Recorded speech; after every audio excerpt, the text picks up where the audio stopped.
वाले राजा जरासंध का था। जिस समय भीम ने जरासंध को मारा था तो जरासंध के बेटाओं ने इस मुकुट को मांगा था, लेकिन पांडवों ने दिया नहीं था। जरासंध की मां का नाम था, एक राक्षसी थी जिसका नाम था जरा। बहुत मांगा था लेकिन इसने दिया नहीं था। परीक्षक नहीं जान पाए कि मेरे सर पर जो मुकुट लगा है वो भी अनीति का धन है। बोले जाओ तुम अनीति के धन में रह सकते हो, अनीति से कमाए हुए सोने में रह सकते हो। उसी समय इस कलयुग ने छोटा सा रूप बना करके और राजा परीक्षित के सर पर सवार हो जाते हैं। बोल गोविंद भगवान की जय। और जैसे ही राजा के सर पर कलयुग सवार हुआ, अब तो राजा परीक्षित की बुद्धि खराब होने लगी। वैसे इस समय पर कलयुग चल रहा है, लेकिन सतयुग त्रेता द्वापर सभी युग आते हैं, हर रोज 24 घंटे में एक बार, और सभी के आने का समय अलग अलग है। पर वैसे हम लोग कहते हैं कि भैया कलयुग चल रहा है, लेकिन कलयुग चल जरूर रहा है। समय समय पर तीनों भाई देखने आते हैं। 4 और 5 के बीच में सतयुग का आना होता है। जैसे ब्रह्म मुहूर्त होता है, हम और आप तो खैर 4 बजे योगेंद्र भैया नहीं जगते हैं, लेकिन जो अच्छे अच्छे विद्वान संत होते हैं वो 4 और 5 बजे के बीच जाकर के स्नान ध्यान से निवृत्त होकर के भगवान का भजन करते हैं। समझ लो भैया सतयुग चल रहा है। लेकिन जब त्रेता युग आता है, 5 बजे के बाद में जब समय आगे बढ़ता है तो सब लोग दिशा मैदान के लिए निकलते हैं जब अपने अपने घर से। लेकिन अब तो भैया मॉडर्न जमाना है, कोई घर से बाहर नहीं जाता। लेकिन पहले जब घर से बाहर इंसान दिशा मैदान को जाते थे तो तुम इधर से जा रहे हो, दूसरा उधर से आ रहा है तो हाथ तो जोड़ नहीं पाता, लेकिन हाथ उठा के राम राम जरूर होती थी भैया। समझ लो जब हाथ उठा के राम राम सुबह के समय चल रही है तो त्रेता युग चल रहा है। अब बात आती है द्वापर की। जैसे ही 7 से ऊपर सुई बढ़ती है तो सब लोग चाय नाश्ता करते हैं बैठकर। चाहे घर में कितनों बड़ो विवाद हो, आपस में सब लोग रोजाना लड़ते हो, लेकिन चाय नाश्ते के समय सब लोग बड़े प्रेम से खा लेते हैं भैया। लेकिन चाय नाश्ता जब हो जाता है सब लोग प्रेम से खा लेते हैं, तब तक चल रहा है द्वापर युग। कलयुग का आना कब होता है? जब लोग अपने अपने काम पर निकलते। अच्छा, जब सभी अपने अपने काम पर जाते हैं, समझ लो कलयुग का आना जब होगा। जैसे तुमने अपने बड़े बेटा से कहा कि बेटा ऐसा करियो, तुम भला खेत पर चले जाना और हम डिवाई जा रहे हैं, और बेटा ने कह दिया कि पिताजी मेरे पास टाइम नहीं है, तुम खुद चले जाना। समझ लो कलयुग आ गया। बात का टाला टली चल जाए, कोई किसी की बात को ना माने, समझ लो कलयुग का आगमन हो गया। बोल गोविंद भगवान की जय।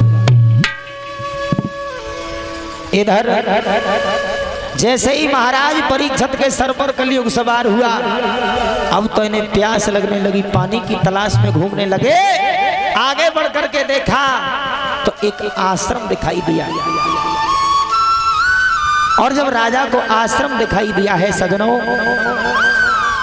एक संत बैठे हैं हाथ जोड़ करके और भगवान के भजन में लीन है। राजा परीक्षित नहीं जान पाए कि ये भगवान का भजन कर रहे हैं। राजा के सर पर कलयुग सवार है, अहंकार आ गया। सोचने लगे इन महात्मा को ये नहीं मालूम है कि मैं इस जगह का राजा हूँ, लेकिन इन्होंने मुझे देखने के बाद अपनी दोनों आंखें बंद कर ली हैं। इन्हें ये होश नहीं है कि मैं राजा हूँ, तो इन्हें मुझसे प्रणाम करनी चाहिए। हेलो,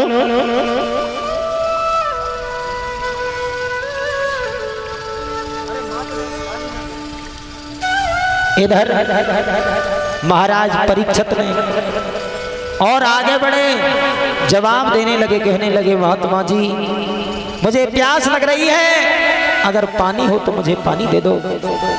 कोई उत्तर नहीं मिला। फिर से आवाज दी है, फिर भी कोई उत्तर नहीं मिला। बार बार महाराज परीक्षित कहते हैं महात्मा जी से कि हे संत जी, हमें बहुत जोर से प्यास लगी है, अगर तुम्हारे पास पानी हो तो हमें पानी दे दो।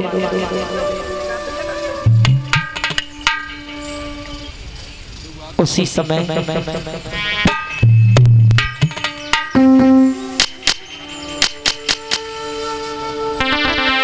जवाब दिया है महाराज परीक्षित ने उन संत जी से क्या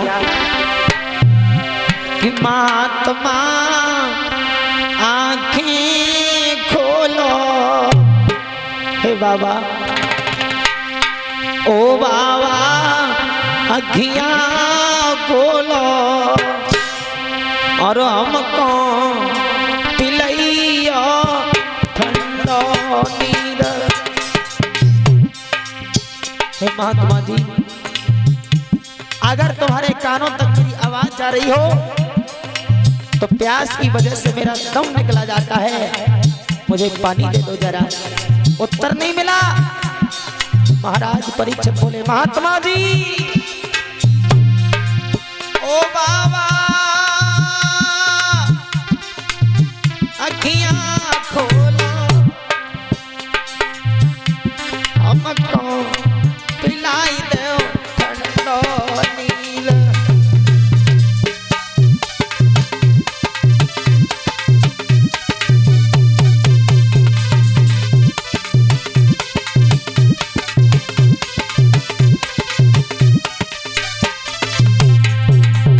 जवाब दिया है, सुनो।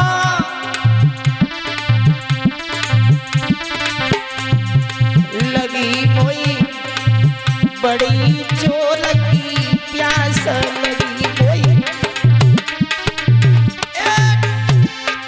लगी कोई बहुत जोर की प्यास।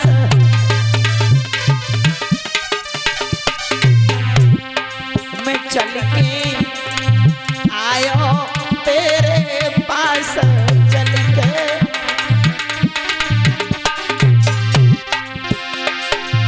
आले बेदन का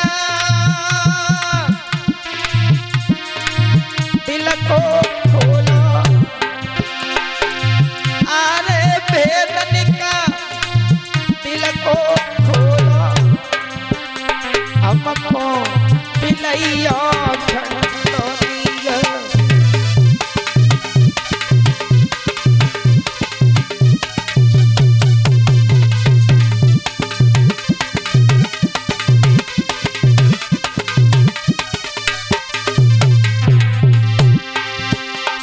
ओ बाबा अखियां खोलो,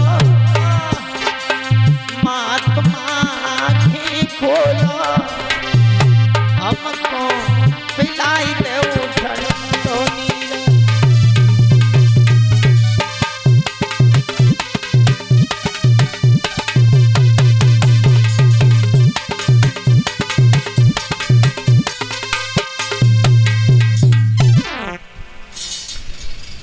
उसमें राजा परीक्षित ने एक मृतक सर्प को उठाया और महाराज परीक्षित ने उस सर्प को उठा करके संत के गर्दन में डाल दिया।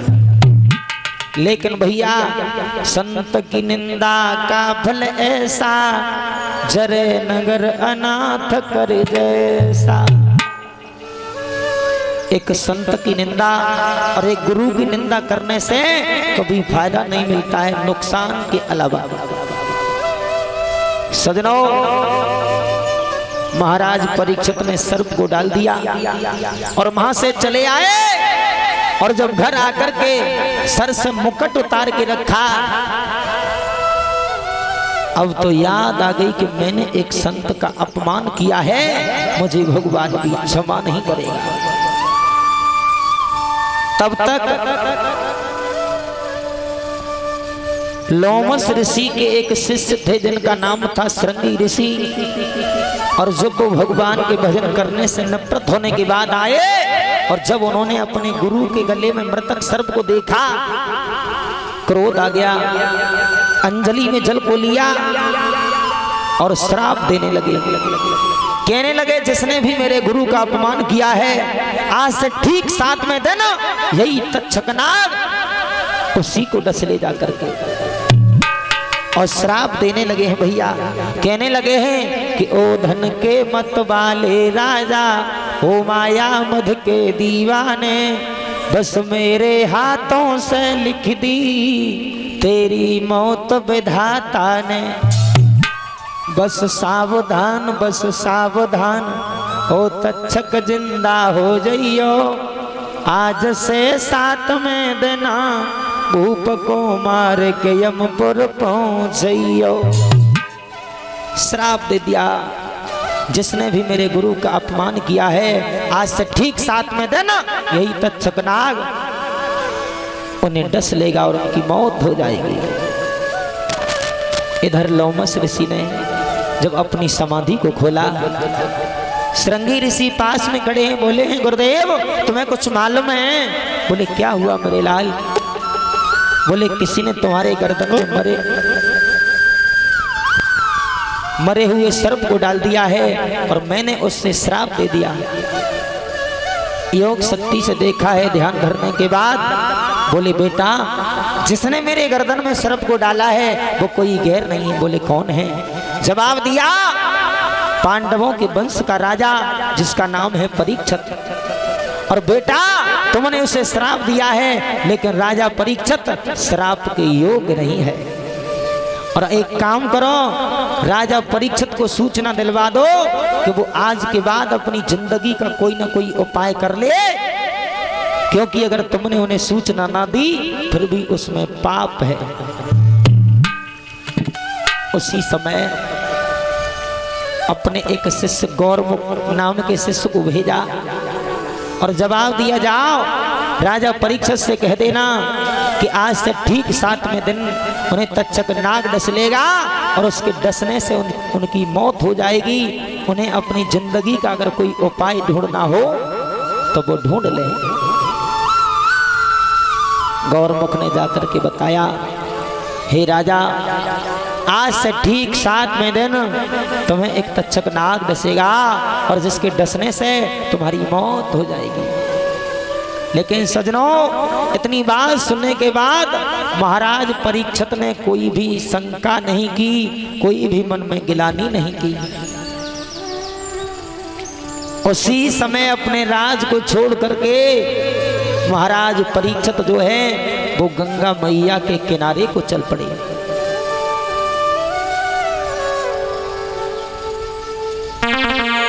और गंगा मैया के किनारे को जब चले हैं, गंगा मैया की गोद में जाकर के बैठ जाते हैं। अब तो जो भी सुनता है कि राजा परीक्षित को श्राप लगा है, सब लोग आते हैं, बड़े बड़े विद्वान बड़े बड़े संत आते हैं, लेकिन महाराज परीक्षित सबसे एक ही बात पूछते हैं कि जिसके मौत करीब हो उस इंसान को करना क्या चाहिए।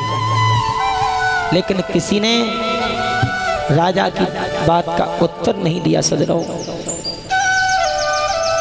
काफी समय हो गया, हजारों संत आ गए, लेकिन किसी ने नहीं बताया।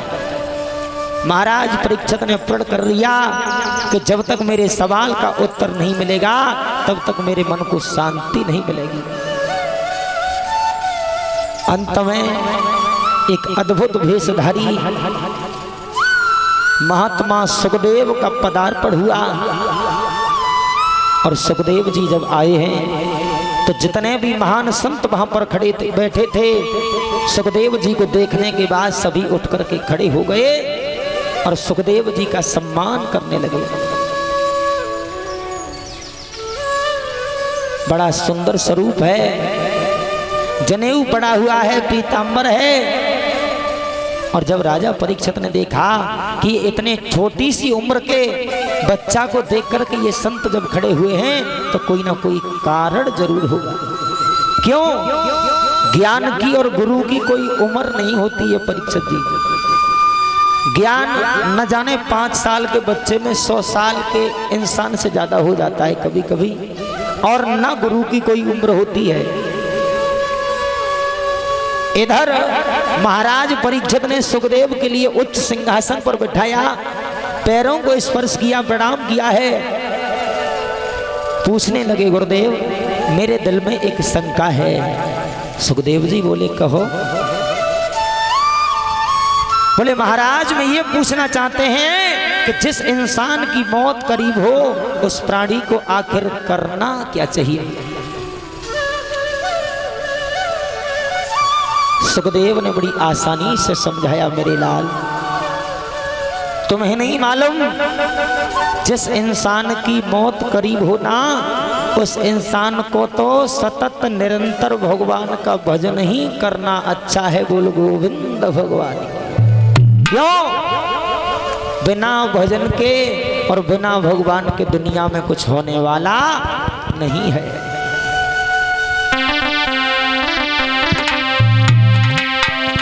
सभी माताएं बहनें एक दो लाइन का कीर्तन बोलेंगे, उसके बाद आगे कथा। हेलो।